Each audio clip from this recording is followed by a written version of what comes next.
What is going on, guys? And I'm going to jump into the first ever Q&A, hopefully the first of many. But thank you for those of you who've sent through questions. We've got some really great ones today. So the first question here is all about having resentment towards the current 9-to-5 job, because there's a perception here that 9-to-5 job is taking away from the back testing and the things you would love to do.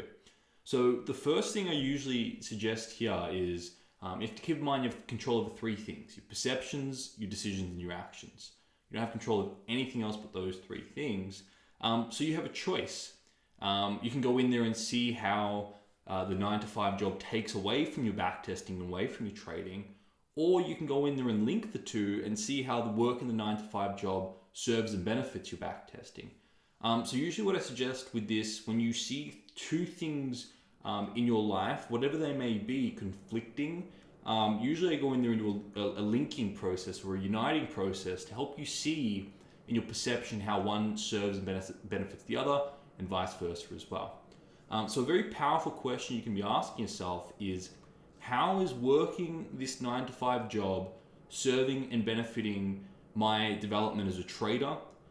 Or me becoming, how's the 9-to-5 job serving and benefiting me going off and back testing as well? So go in there and link the 9-to-5 job to your success as a trader, to your success back testing, because the question was specifically around back testing. And go in there and find how working that 9-to-5 job serves and benefits it. Maybe you become more effective and efficient. Maybe you have greater accountability to go off and do the back testing in shorter periods of time and be more, go more thorough in that particular time. Whereas if you didn't have the 9-to-5 job, maybe you wouldn't have that level of accountability. So I would, in this type of situation, be going in there and changing the perception towards the 9-to-5 job, as opposed to going in there and the first instinct being, let me leave this 9-to-5 job. And that will also help going in there and looking at the benefits to working that 9-to-5 job will help you clear the resentment. Because resentment is the perception that that particular thing, the job, is providing you more disadvantage and advantage, more negative than positive, more drawback than benefit. So the moment you start going in there and stacking up the advantages and the benefits of working that 9-to-5 job to your success as a trader, a lot of that resentment will just fall off. And you will have a complete shift in perception towards that 9-to-5 job, and you'll see it as on the way as opposed to in the way, which in my opinion is one of the best ways to approach anything you perceive as in the way, going in there and linking it and asking, how is this actually helping me and serving me and uplifting me and helping me go to the next level? So that would be my perception on that, or my advice on that. The next question here is, my mind has developed a phobia for trading. I can't seem to pull the trigger, and even when I do, I either cancel the trade or stop it. How do I overcome this psychological pattern? It's really eating me up. Okay, good. Now, it's really important to understand that there's no phobia without philia. There's no fear without fantasy. They're two poles of the same magnet in your mind. So the first thing I would advise here is getting really clear on what are your expectations before getting into that particular position. Because if you have an unrealistic expectation on the market and you're projecting a fantasy onto the market that this position has to go in the direction that in my mind's eye, expect it to go, then you're going to have a fear because you've created an artificial fantasy onto the market, which automatically creates the fear in your mind. So that would be, in my perception right now, obviously it'd be, I'd have to go in there and ask a few more questions, but based on your message, it's pretty clear that there's some form of artificial fantasy you're imposing onto the market. Either you're expecting the market to go a certain direction, or you're expecting the market, or you have a fantasy of taking a win without a loss, and you have a fantasy of winning all the time without losing, and that's where the fear comes from. So the fear is feedback. The fear isn't a bad thing. The fear is feedback showing you and helping you and making you aware that you're pursuing a fantasy, or that you've got unrealistic expectations in the market. So I would be going in there and identifying what are those unrealistic expectations. Maybe you're expecting the market to go a certain direction, or maybe you're expecting this trade to have to be a win without a loss. And then I would be going in there and really making yourself and grounding yourself and being really honest with yourself and asking yourself, do I have any control over what direction the market will go? Or do I have any control over whether this is a win or a loss? And the answer is going to be no. And really, really focusing on building strong processes and having more of that process-based mindset as opposed to the outcome-based mindset. Because if we have that outcome-based mindset of this is going to be a win, or I don't want to lose, or this has to go this certain direction, that's where a lot of the emotions come up. That's where the phobias and philias come up. And ultimately, you're putting yourself in a position to be highly emotional in the market. Whereas if you have a very set process of what you love to see in the market, and when the market aligns with that, you execute, it takes a lot of the phobia and philia out of it. So that would be my sort of direction I'd be going on that. Be making yourself aware of the philias, the expectations you're imposing in the markets, the fantasies you're imposing in the market, and really grounding those. That will help with the fear. It'd also be wise to go in there and make yourself aware of the advantages of taking losses. Go and find what you gain when you perceive yourself losing, which we're going to talk about more soon. But if you have a perception that a loss is only negative, no advantage, only drawback, no benefit, only challenge, no support, that's going to perpetuate the fear. Whereas if you go in there and you recognize that losses give you a high degree of accountability, they make you teachable and open, and ultimately losses help you grow, and you can really pinpoint that and grasp that and see that in many contexts, a lot of these phobias just go away. When you ground your expectation and when you learn to see both sides of the equation, the phobias aren't there, because the phobia is there to give you feedback that you're only seeing one side to the equation. So that's my little ramble on that. The next question is, hi Pat, I've just Q&A, one question. How to get over devastating losses that cause huge setbacks in trading and general finances. Just two very daft mistakes. Mistyped stop and lots caused me just over a year to blow almost 21K. Okay, I see amazing returns. Okay. First and foremost, I'm going to pick at this language. Devastating loss is to me an indication that you're aware of what you lost, obviously the 21K, but you're unaware of the gains, you're unaware of the advantages and the gains in different forms of your life. The other thing here is if you're labeling the loss devastating, to me it's an indication that you have the money up on a pedestal and you're only seeing advantage without disadvantage to having that money. And the higher up you have that money up on a pedestal and the more infatuated you are with having that money, the more devastating the loss is going to be. So there are two steps to this that I'd recommend. First and foremost, going in there and going to the moment you perceived yourself losing that 21K and getting present from that moment until today, to the present day, go in there and find what you gained in the other 6 areas of life. So go and find what you gained in intellectual knowledge and expansion and lessons from taking that particular loss. Go and find what you learned and gained in terms of your relationships and your family. Usually there's a correlation there. Go and find what you gained in terms of your health and your well-being, greater accountability, greater routines. Go and find what you gained in terms of your work, your vocation, your business. And really get present and make yourself aware of the gains in the other areas of your life from that moment you perceive the loss, and really start to recognize that there's no loss without gain. There's a conservation of energy and matter and all that type of stuff, and there's a conservation of wealth.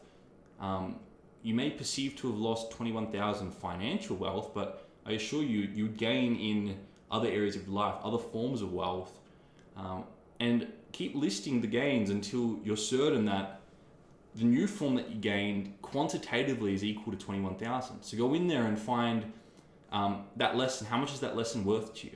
Maybe that lesson is something you can really implement and help scale your trading with. Maybe that's worth 3,000 to you. Maybe you strengthen a relationship with someone from that loss of money, and maybe that's worth 5,000 to you. And go in there and quantitatively list out how much those things you gained are worth to you until the balance sheet equals loss to gain, 21,000, and you recognize that I didn't actually lose anything. There was just a conservation of my wealth from the financial form to many of the other forms of my life. That's a transference from one to many. The second component to this, I would suggest, because you're labeling the loss devastating, again, as an indication that you have that really high up on a pedestal, I would be going in there and cracking that fantasy about that money. So if you had that money, if you had that 21,000, that in your pocket right now, make yourself aware of how that would be a drawback and disservice to you. And balance your perception towards that loss, or towards that money. And what that will do is it'll help you start taking that off the pedestal and recognizing that money had drawbacks to you as well. And that money was disserving you to some degree as well. And that money had risks as well. And when you balance your perception towards that money and pull it off the pedestal, your brain is much easier able to recognize the transformation, honor the transformation. And you recognize that I didn't actually lose anything. It just transformed from the one form, the financial form, to the many new forms that you've already recognized.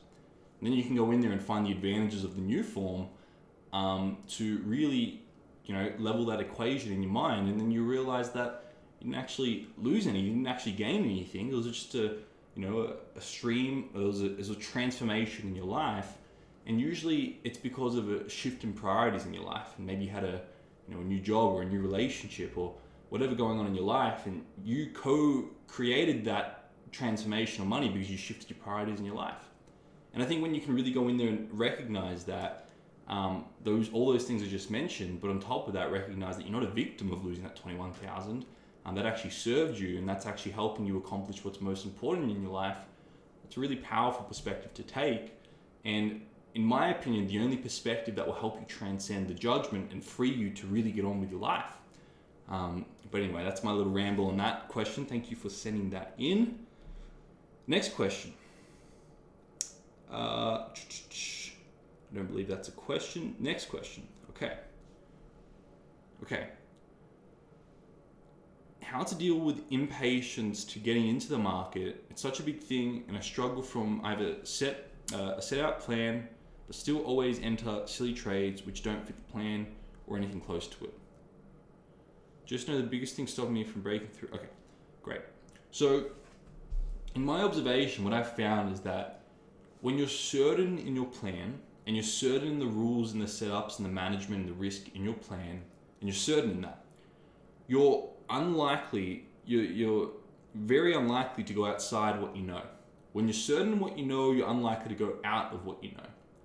So if you're finding yourself taking setups out of what you have in your plan, to me, the first place I would go is getting really clear and getting even more certain on what's in your plan.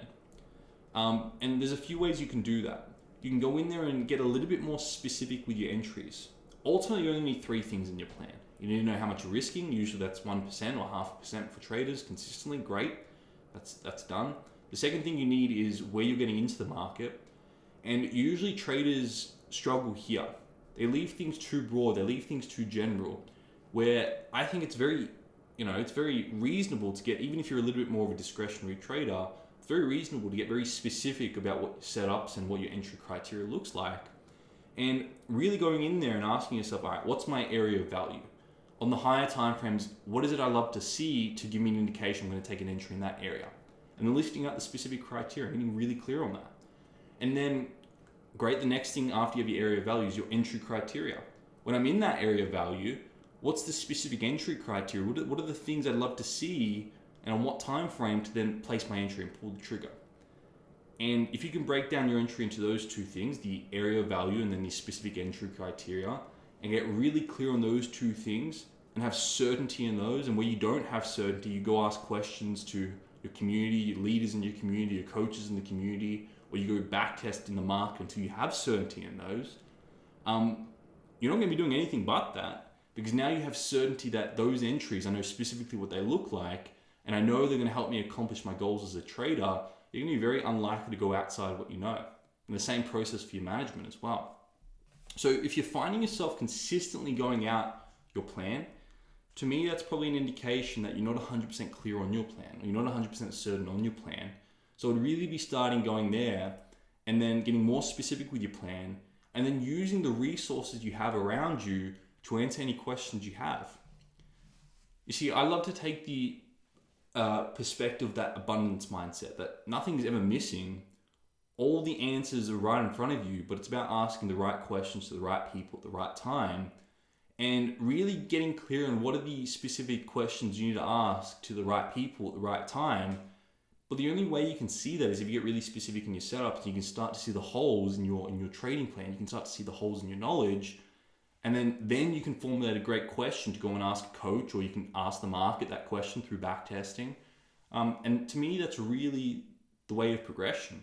I think a lot of traders leave things too general or too broad because a lot of the times they're scared to recognize that they don't have all the answers. But if you can really take that perspective that nobody has any of the answers and nobody has all the answers, and that it's unrealistic to expect yourself to, or it's unrealistic to even want that, because what's the fun if you have all the answers? And then really ground yourself, get specific, and get really, really grounded in what is it I do and don't know, and then go off and use the resources you have around you to find the answers to what you do know. That's my little ramble on that, but thank you very much for sending that question in. It's a really great question. I think a lot of traders struggle with that as well, so it's going to help a lot of people. Okay, this one's a multi question. One question that's 6 questions actually. Okay, my questions are how to improve patience and remove revenge trading. My thoughts on patience are twofold. First and foremost, what I just mentioned before. If you're certain in what you know, you're unlikely to go outside what you know. So if you're lacking patience and you're being impulsive, I would start with the technical components of your plan, get certain in your plan, get certain in your setups, and really break them down, really get really specific about them. That will help. The second thing that I've seen undermines impatience is the projection of your expectations in the market.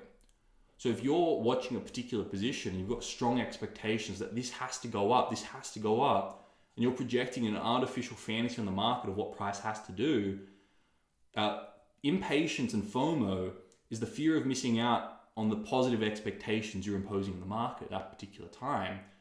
So really, again, it comes back to expectations, again, from the psychological perspective, and recognize that nobody knows what's going to happen. And if you win, there are drawbacks to that. And if you lose, there are benefits to that.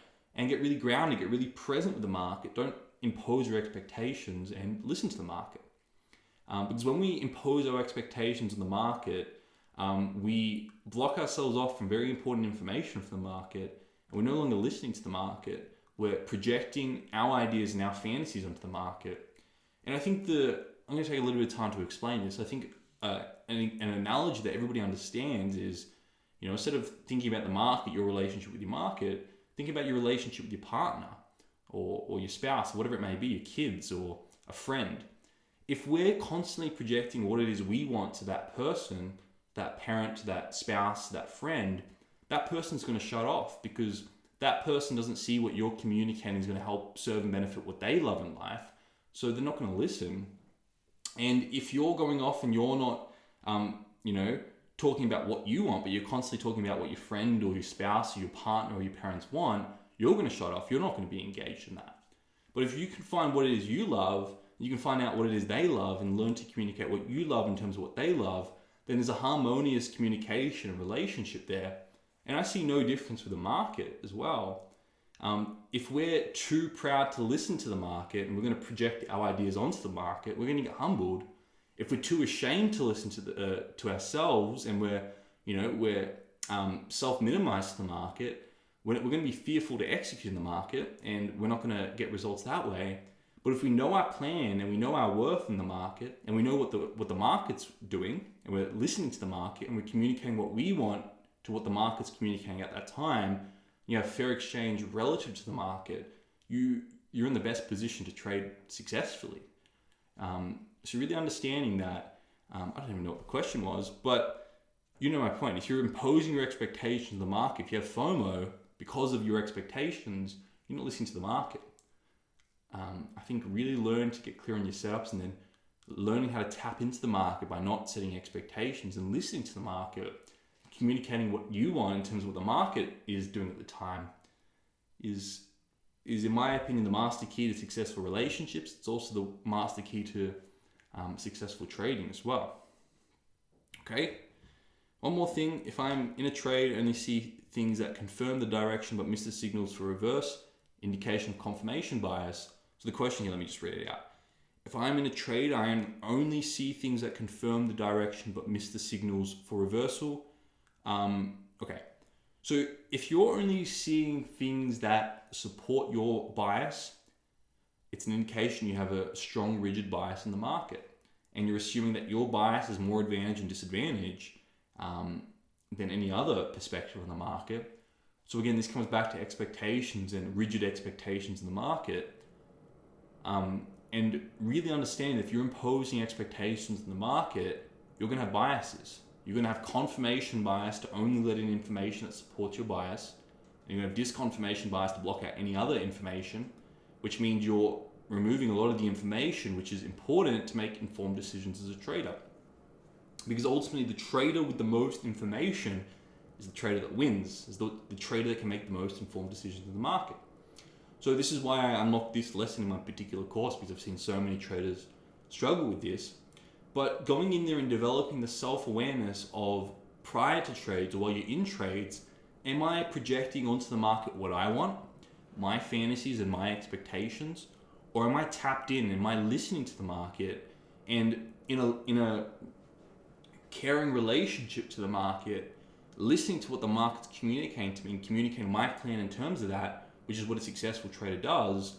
But if we have those strong expectations and biases, we're not going to do that. So in my perception, without having to do more advanced work, which I teach in the course, my one-on-one coaching, the simplest thing you can do to just at least build that awareness is be aware of your expectations. So powerful. Very, very powerful.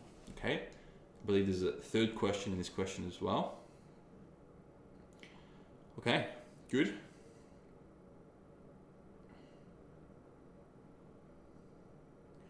Okay, good. No, I think that's it. Excellent. And we've got one more question.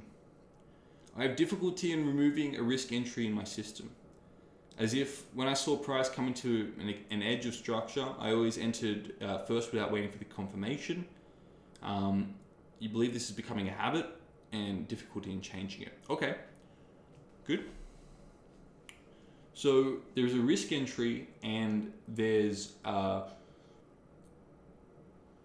habit there, and you would prefer to wait for the confirmation entry. Okay.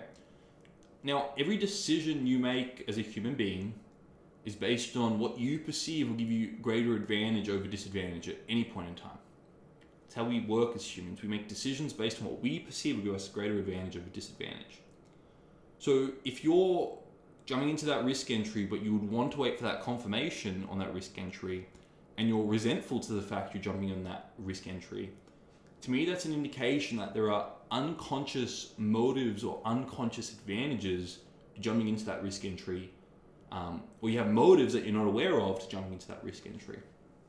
So I think a really powerful exercise to do in this particular circumstance or situation is go in there, and this is going to sound a little bit weird, but go in there and find the advantages and benefits and gains and services to you of jumping into that risk entry. What are the advantages? What are the benefits? What are the services to you of jumping into that risk entry? And what this will do is it will do two things in particular. You're making the decision because unconsciously, for some reason, there's some sort of hook, some sort of unconscious motive to do it. So by going in there and listing the advantages to doing that action, you're going to make yourself aware of what that hook is, that unconscious motive. And a lot of the times just knowing it and having the self-awareness of that is enough for you to stop yourself in the real time. Okay? The other thing doing that exercise will do is will help you clear the resentment and the shame to doing that. And usually whatever we resent or have shame about, we repeat until we extract the lessons from it. So going in there and really going in there and finding the advantages, the benefits and the services of jumping into the risk entry, the non-confirmed risk entry, and making yourself aware of those unconscious motives to doing so. That would be a little bit more of an advanced step that I encourage you to do. But then also going in there and getting really clear on the setup, getting really clear on the confirmation entry that you would love to start implementing into your trading plan. Get really specific about that and create a plan and strategy from it and get really clear on your rules there. And then also another thing you can do is go in there and look at the data, look what the data says. Go in and back test the two strategies, and usually the brain doesn't do too well with speculation, but if you can go in there and provide evidence to support why it's better off to getting into that risk entry, the confirmation entry as opposed to the risk entry, and you have the evidence, the data in front of you, it's sometimes a little bit more difficult for your brain to argue with that. But if you try and impose ideas and say you should be doing this, you have to be doing this, but you don't give the brain evidence, true evidence, it's a lot of times it's not going to change. So I would really suggest you to go in there and uncover the unconscious motives to why you're getting into that risk entry. Probably, my guess here, but it's just a complete assumption, is that it'd be around most likely potentially the fear of missing that move, or potentially the fear of not getting as good of an entry as you could be, as tight of a stop. So if that's the case, you could go in there and make yourself aware of contingencies. All right, if I don't get that great entry, what are my secondary and what are my tertiary entries, so that you have backup plans to that, and you can really ease the anxieties and the fears in the back of your mind by having strategies and contingencies in place. But that was just speculation. You have to go in there and find what the true unconscious motives are. Okay, good. The other question is, I have a fear especially fear of losing.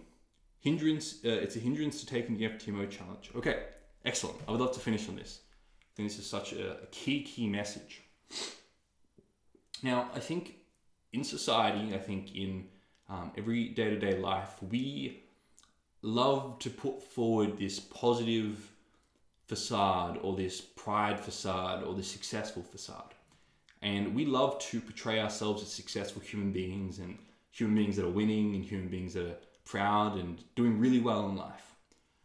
And usually what happens if we have that high state of pride is we tend to undermine ourselves because we unconsciously know we have both sides as a human being, but we're so scared to expose the other side because we have so much pride about the positive side that it actually stops us from going off and doing amazing things. So something that I love to share with clients, and something that I hold very dear to my heart, it's a very important message that I love to impart to people, is that at the end of the day, we're all human beings. We all have both sides to us. We're going to win sometimes, we're going to lose sometimes. Sometimes we're going to be up, sometimes we're going to be down, sometimes we're going to be happy, sometimes we're going to be sad. And we're going to go through the oscillations, the ups and downs as human beings, as traders, and both are essential. We need both. Because if you think about it, I love to use this analogy. I know I put this in one of my YouTube videos and it resonated really well with people. An animal in the wild, if all they had was prey, things they could consume, the positive support, think about that animal was just constantly consuming. They're going to get extremely gluttonous and fat. They're eventually going to lose their fitness, and they're going to be a high calorie target for easy effort, so they're eventually going to die out. So usually the positive, the support, the winning leads to dependency. It leads to stunting your growth a lot of the times. But then if you only had the predator without prey, you would be chased around, become extremely skinny and emaciated, and you would eventually die out as well.